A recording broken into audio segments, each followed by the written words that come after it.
Welcome to పల్లె పంచాయతీ.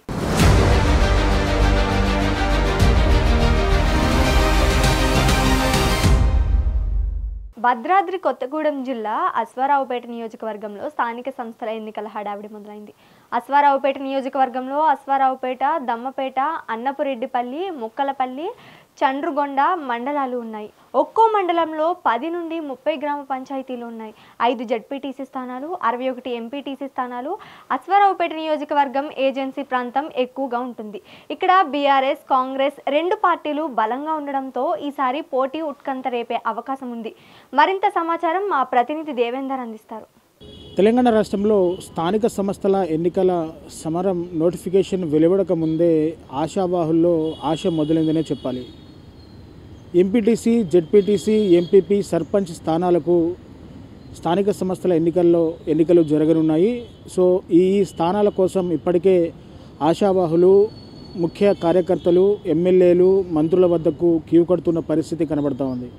ఇక తెలంగాణ రాష్ట్రంలో స్థానిక ఎన్నికల సమరంపై నోటిఫికేషన్ ఏ నిమిషంలోనైనా వెలువడవచ్చు అనే సంకేతాలు ఉండడంతో ఇప్పటికే నియోజకవర్గాల్లో, గ్రామాల్లో ఇటు జెడ్పీటీసీ, ఎంపీటీసీ, సర్పంచ్ స్థానాల్లో నిలబడేందుకు ఆశావాహులంతా కూడా సన్నద్ధమవుతున్న పరిస్థితి ఇటు ఉమ్మడి ఖమ్మం జిల్లాలో నెలకొంటూ ఉంది. సో ప్రస్తుతం తెలంగాణ రాష్ట్రంలో కాంగ్రెస్ ప్రభుత్వం వచ్చిన తర్వాత మొట్టమొదటిగా జరగనున్న స్థానిక సంస్థల ఎన్నికలపై కాంగ్రెస్ పార్టీ ఎక్కువ ఆశలు పెట్టుకుందనే చెప్పాలి. కాంగ్రెస్ పార్టీతో పాటు ప్రతిపక్ష బీఆర్ఎస్ పార్టీ కావచ్చు, బీజేపీ, జనసేన, టీడీపీ, సిపిఐ, సిపిఎం, మిత్రపక్షాల పార్టీలు కావచ్చు, వీళ్ళంతా కూడా ఆశలు పెట్టుకుంటున్న పరిస్థితి కనపడుతుంది. ఎందుకంటే స్థానిక సంస్థల ఎన్నికల్లో ఎక్కువగా సీట్లు గెలిచి సర్పంచ్, ఎంపీటీసీ, జెడ్పీటీసీ స్థానాలను కైవసం చేసుకునే దిశగా అన్ని రాజకీయ పార్టీలు ముందుకు అడుగులు వేస్తున్న పరిస్థితి కనపడుతోంది. ఇక ఉమ్మడి ఖమ్మం జిల్లా విషయానికి వస్తే ఉమ్మడి ఖమ్మం జిల్లాలో 10 నియోజకవర్గాలు ఉన్నాయి. 10 నియోజకవర్గం ఇటు ఖమ్మం జిల్లాలో 5 నియోజకవర్గాలు, అటు భద్రాద్రి కొత్తగూడెం జిల్లాలో 5 నియోజకవర్గాలు ఉన్నాయి. సో ఇక భద్రాద్రి కొత్తగూడెం జిల్లా విషయానికి వస్తే అక్కడ అశ్వారావుపేట నియోజకవర్గం అది కూడా పూర్తిగా ఏజెన్సీ నియోజకవర్గంగా ఉంది. అక్కడ ఏజెన్సీ నియోజకవర్గం కావడంతో అక్కడ కూడా కొంత స్థానిక సంస్థల ఎన్నికల ఓటింగ్ టైం కూడా ఒక 2 గంటలు తక్కువగానే ఉంటుంది. సో ఇక భద్రాద్రి కొత్తగూడెం జిల్లా అశ్వారావుపేట నియోజకవర్గ విషయానికి వస్తే పూర్తిగా అటు అశ్వారావుపేట నియోజకవర్గంలో పూర్తిగా 5 మండలాలు ఉన్నాయి. దమ్మపేట, అశ్వారావుపేట, ములకలపల్లి, చండ్రగొండ, అనుపరెడ్డిపల్లిగా ఉన్నాయి. సో పూర్తిగా దమ్మపేటలో 31 గ్రామాలు, అనుపరెడ్డిపల్లిలో 31 గ్రామాలు, ములకలపల్లిలో 25 గ్రామాలు, చండ్రగొండలో 10, అనుపరెడ్డిపల్లిలో 10 గ్రామాలు ఉన్నాయి. సో పూర్తిగా అశ్వారావుపేట నియోజకవర్గంలో 5 జెడ్పీటీసీ స్థానాలు, అలాగే దమ్మపేటలో 17 ఎంపీటీసీ స్థానాలు, అనుపరెడ్డిపల్లిలో 7 ఎంపీటీసీ స్థానాలు, అశ్వారావుపేటలో 17 ఎంపీటీసీ స్థానాలు, అలాగే చండ్రగొండలో 11, అలాగే ములకలపల్లిలో 9 ఎంపీటీసీ స్థానాలు కూడా ఈ స్థానిక సంస్థల ఎన్నికలు జరగనున్న పరిస్థితి అయితే అక్కడ కనబడుతుంది. సో మొత్తంగా అశ్వారావుపేట నియోజకవర్గం విషయానికి వస్తే అది కూడా అశ్వారావుపేట నియోజకవర్గం కూడా అది పెద్ద ఏజెన్సీ నియోజకవర్గంగా ఉంది. సో పూర్తిగా అక్కడ నుంచి కాంగ్రెస్ అభ్యర్థిగా జారే ఆదినారాయణ కాంగ్రెస్ పార్టీ నుంచి ఎమ్మెల్యేగా అక్కడ ప్రాతినిధ్యం వహిస్తున్న పరిస్థితి కనబడుతుంది. గత ఎన్నికల్లో బీఆర్ఎస్ పార్టీ నుంచి మెచ్చా నాగేశ్వరరావు కూడా అక్కడ బీఆర్ఎస్ పార్టీ నుంచి ప్రాతినిధ్యం వహించారు. సో పూర్తిగా ఇప్పుడు కాంగ్రెస్ పార్టీ అభ్యర్థిగా అక్కడ ఎమ్మెల్యే జారే ఆదినారాయణ గెలుపొంది అక్కడ ప్రాతినిధ్యం వహిస్తున్న పరిస్థితి కనబడుతుంది. సో ఇక అశ్వారావుపేట నియోజకవర్గం విషయానికి వస్తే సో పూర్తిగా తుమ్మల నాగేశ్వరరావు కూడా అశ్వారావుపేట నియోజకవర్గంలో భారీ క్యాడర్ ఉంది. వ్యవసాయ శాఖ మంత్రిగా తుమ్మల నాగేశ్వరరావు తెలంగాణ క్యాబినెట్లో పనిచేస్తున్న పరిస్థితి కనబడుతోంది. సో అక్కడ తుమ్మల నాగేశ్వరరావు కూడా అశ్వారావుపేట నియోజకవర్గంలో క్యాడర్ ఉంది. ఇటు జారే ఆదినారాయణ కూడా ఒక క్యాడర్ ఉంది. సో ఇద్దరు క్యాడర్తో అక్కడ ఎక్కువ సర్పంచ్ స్థానాలు, ఎంపీటీసీ, జెడ్పీటీసీ స్థానాలను కైవసం చేసుకునే దిశగా కాంగ్రెస్ పార్టీ అడుగులు వేస్తుందనే చెప్పాలి. ఇక బీఆర్ఎస్ పార్టీ విషయానికి వస్తే గతంలో ఎమ్మెల్యేగా ప్రాతినిధ్యం వహించిన మెచ్చా నాగేశ్వరరావు కూడా బీఆర్ఎస్ నుంచి చాలా సీనియర్ నాయకులుగా ఉన్నారు. ఆ సీనియర్ నాయకులుగా ఉండి అక్కడ అశ్వారావుపేట నియోజకవర్గం ఏజెన్సీలో కూడా అన్ని సమస్యల మీద పట్టు మెచ్చా నాగేశ్వరరావుకు ఉంది.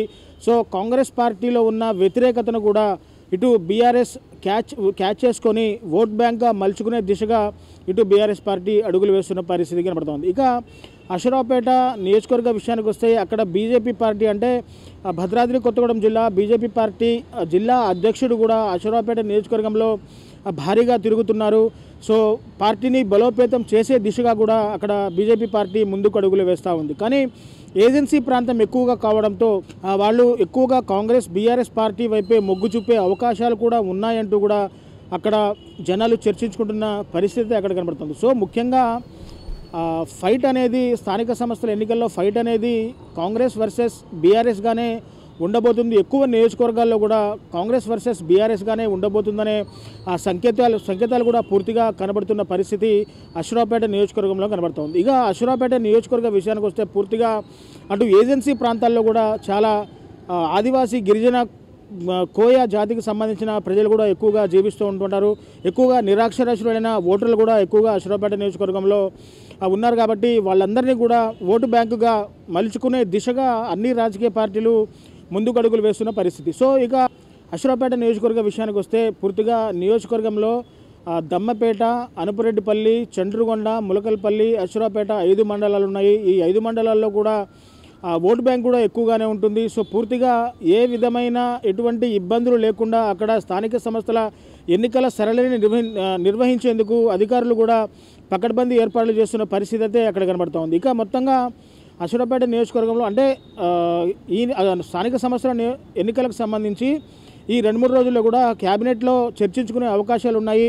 సో ఆగస్టు 25 లోపు కూడా ఎన్నికల నోటిఫికేషన్ వస్తుందనే ఆశాభావంలో ఇటు అభ్యర్థులు ఇటు ముఖ్య కార్యకర్తలు ఉన్న పరిస్థితి అక్కడ కనబడుతూ ఉంది. ఇక తెలంగాణ క్యాబినెట్ ఎప్పుడైతే స్థానిక సంస్థల ఎన్నికల మీద ఒక నిర్ణయం అయితే తీసుకుంటుందో వెంటనే నోటిఫికేషన్ వెలువడ ముందే కూడా ఇప్పుడు అధికారులంతా కూడా పోలింగ్ కేంద్రాలను అలాగే ఓటింగ్ మిషన్లకు సంబంధించి బ్యాలెట్ బాక్సులను కూడా పూర్తిగా రెడీ చేసుకుంటున్న పరిస్థితి అయితే ఇక్కడ కనబడుతుంది. సో ఏది ఏమైనా త్వరలో రానున్న సర్పంచ్, ఎంపీటీసీ, జెడ్పీటీసీ స్థానాలకు ఏ విధంగా అభ్యర్థులు ఉంటారు అంటే 42% రిజర్వేషన్ కేటాయించాలా వద్దా అనేది కూడా పూర్తిగా సందిగ్ధంలో ఉన్న పరిస్థితి అటు కనబడుతూ ఉంది. అటు కేంద్రం 42% ఆ రిజర్వేషన్ మీద ఇప్పటికే అంటే ఇంకా బిల్లు ఆమోదించలేదు. సో ఆమోదించిన వెంటనే కూడా నోటిఫికేషన్ వెలువడే అవకాశం ఉందని చెప్పేసి కూడా ఇటు రాజకీయ పార్టీలో చర్చలు వినిపిస్తున్న పరిస్థితి కనబడుతోంది. ఇక స్థానిక సంస్థల ఎన్నికల్లో ఫైటింగ్ మాత్రం దాదాపు కాంగ్రెస్ వర్సెస్ బీఆర్ఎస్గానే ఉండబోతుంది. ఇటు BJP, TDP, Janasena, CPI, CPM, ML పార్టీలు కూడా అటు స్థానిక సంస్థల ఎన్నికల్లో మేము కూడా పోటీలో ఉంటామంటూ కూడా వాళ్ళు పోటీలో నిలబడేందుకు ఆసక్తి చూపుతున్న పరిస్థితి కనబడుతుంది. స్థానిక సంస్థల ఎన్నికలతోనే అరంగేట్రం చేసి యువత కూడా ఎక్కువగానే ఆసక్తి చూపుతున్న పరిస్థితి కనబడుతుంది. రాజకీయ అరంగేట్రం చేసి భవిష్యత్తులో ఉన్నత స్థానాలకు అవరోధించాలని కూడా యువత పెద్దగా ఆసక్తి చూపుతున్న పరిస్థితి ఈ స్థానిక సంస్థల్లో కనబడుతూ ఉంది. సో ఏది ఏమైనా రేపు జరగబోయే స్థానిక సంస్థల ఎన్నికల్లో ఏ పార్టీ ఎక్కువ స్థానాలను, సర్పంచ్ స్థానాలు, ఎంపీటీసీ, జెడ్పీటీసీ స్థానాలను కైవసం చేసుకుంటుంది అనే అంశాన్ని కూడా పూర్తిగా వేచి చూడాల్సిన పరిస్థితి కనబడుతూ ఉంది. ఇంకా నోటిఫికేషన్ వెలువడటమే తరువాయి అన్ని ఏర్పాట్లు కూడా చకచకా జరిగిపోతున్నాయి. ఓటింగ్ సరళిని ఏ విధంగా ఉండబోతుందో, ఏ పార్టీ ఎన్ని స్థానాలు కైవసం చేసుకున్న అన్న విషయాన్ని కూడా పూర్తిగా వేచి చూడాల్సిన పరిస్థితి అటు అశ్వరావుపేట నియోజకవర్గంలో కనబడుతోంది. సో ఇది అశ్వరావుపేట నియోజకవర్గం మీద తాజా పరిస్థితి. కెమెరా పర్సన్ హరిప్రసాద్తో రిపోర్టర్ దేవేందర్, మెగా9 టీవీ, భద్రాద్రి కొత్తగూడెం నుంచి.